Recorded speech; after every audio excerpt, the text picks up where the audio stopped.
Hello everyone. So my name is Ibnu. So our action research is about the community supported agriculture. This is considered as a social innovation for creating a local food source and empowering young farmers.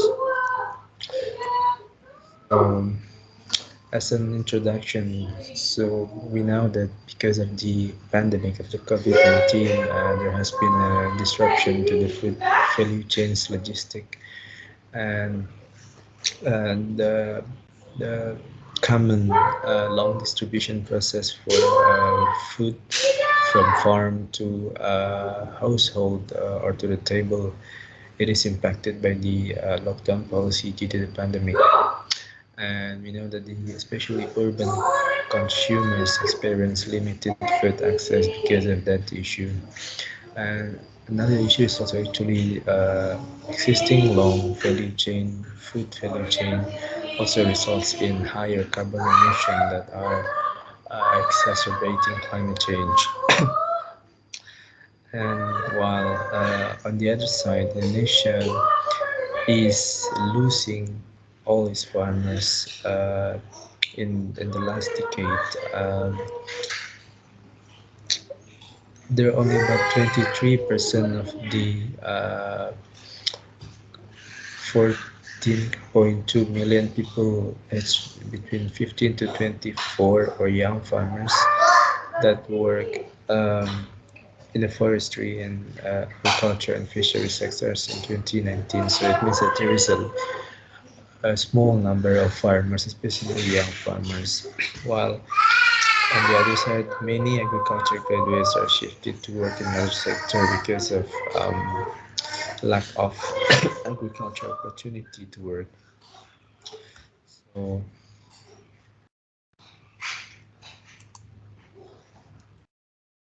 so our study aims to find a sustainable and a more sustainable and resilient food system that can be implemented, especially in urban areas in Indonesia, and also to stimulate employment opportunities for young farmers.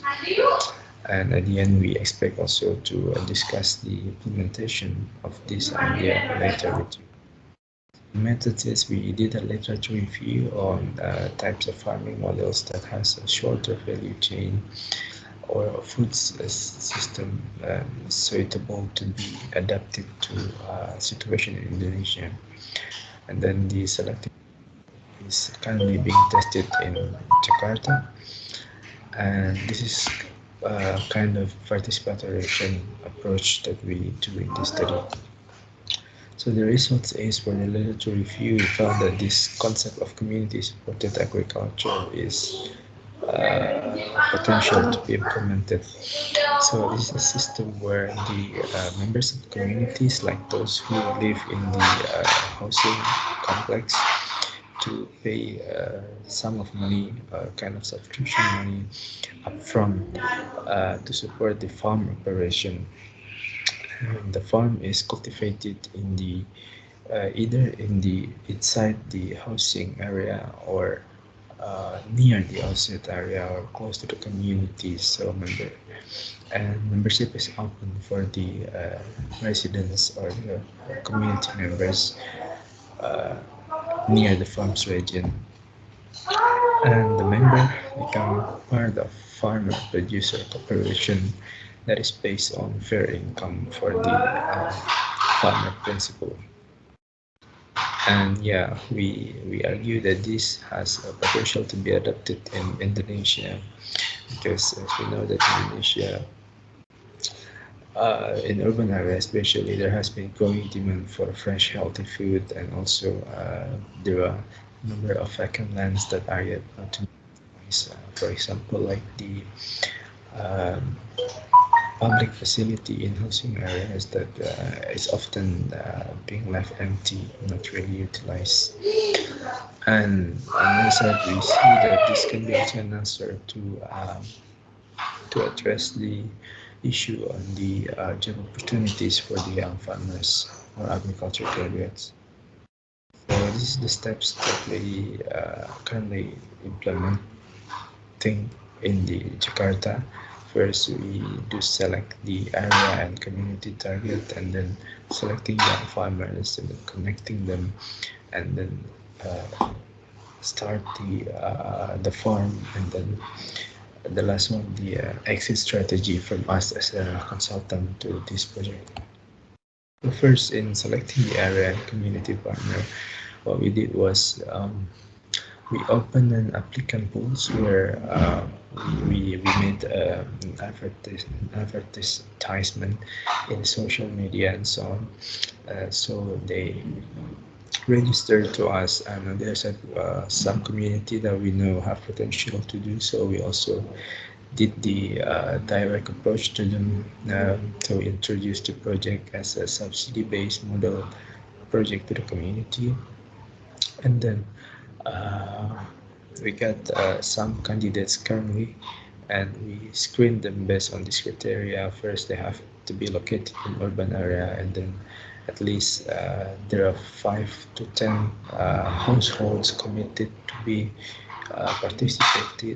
participating in this project. And then also this commitment has to be seen in form of their willingness to co-funding this project.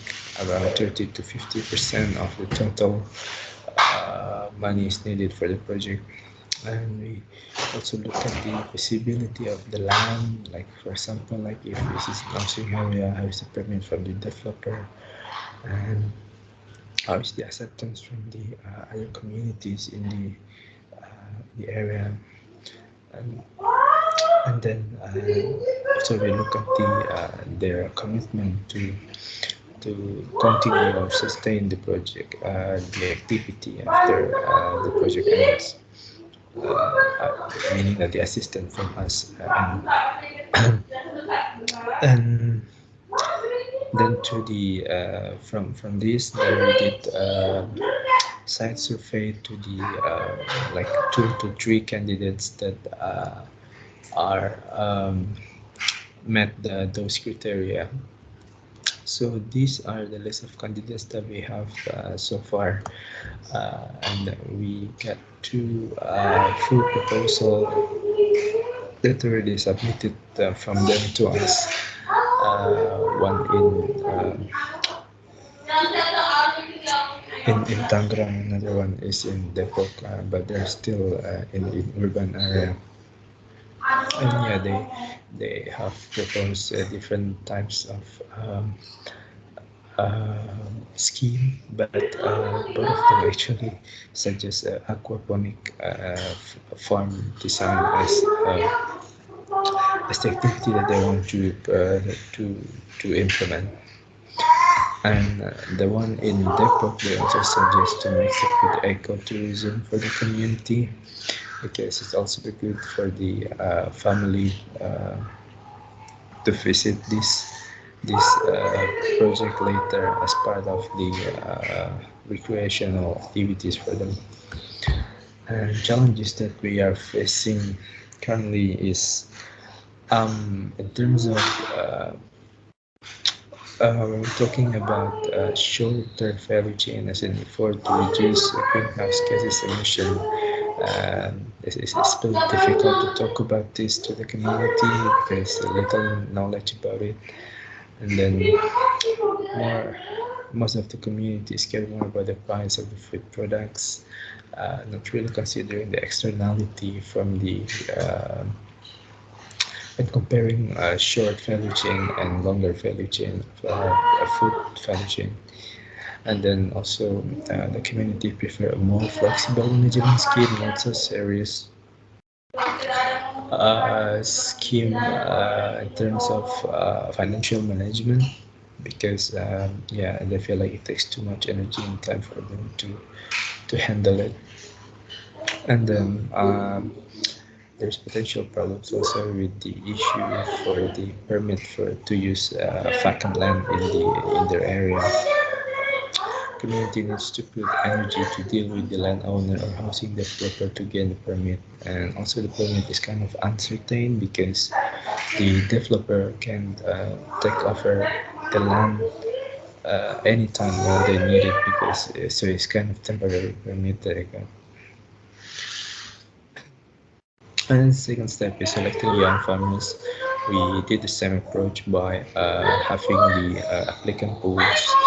Uh, we are doing this right now, and then we will, once we get the candidates, we will also screen their capability based on this criteria, whether they live or willing to relocate or commute to the community area to do the farming, and then whether they have a degree or education or experience in agriculture, of course, and the age must be young, under 40 years old, and yeah, they're committed to work for at least 1 year.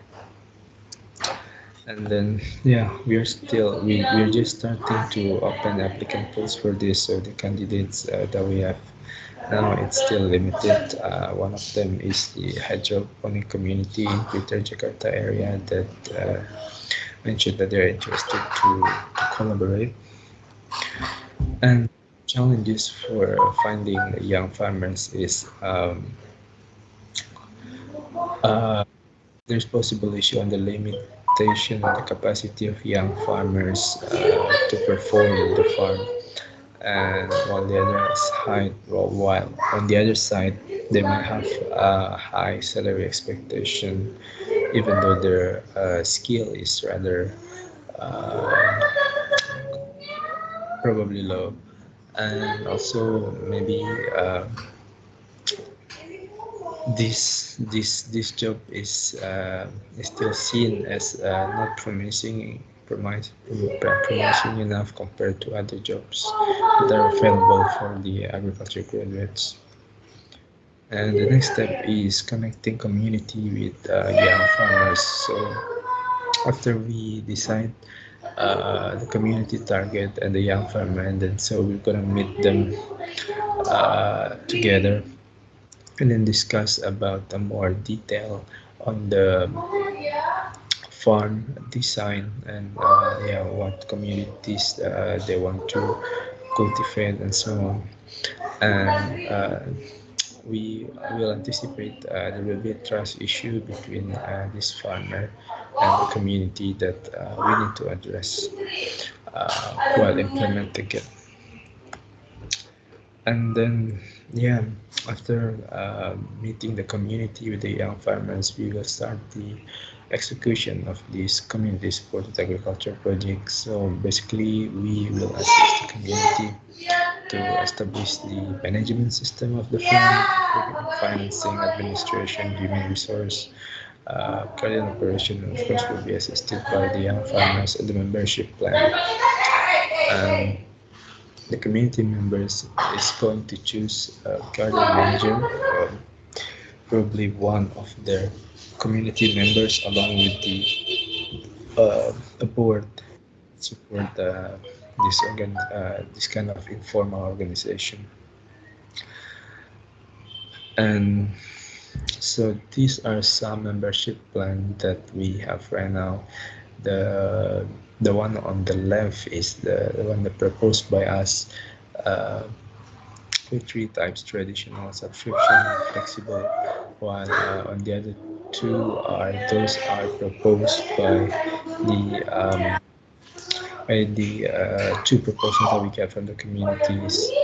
Um, the one with the scheme of sharing profit between the community and the housing developer, and another one, um, yeah, it's kind of adjusting what the membership plan proposal will be proposed to them.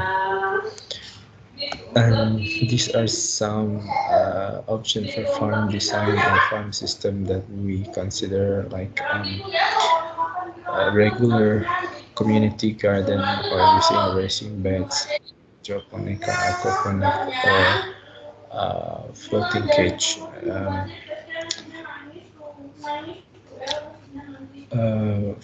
for fish. And yeah, in the implementation, we are the principle that we will use is collective design.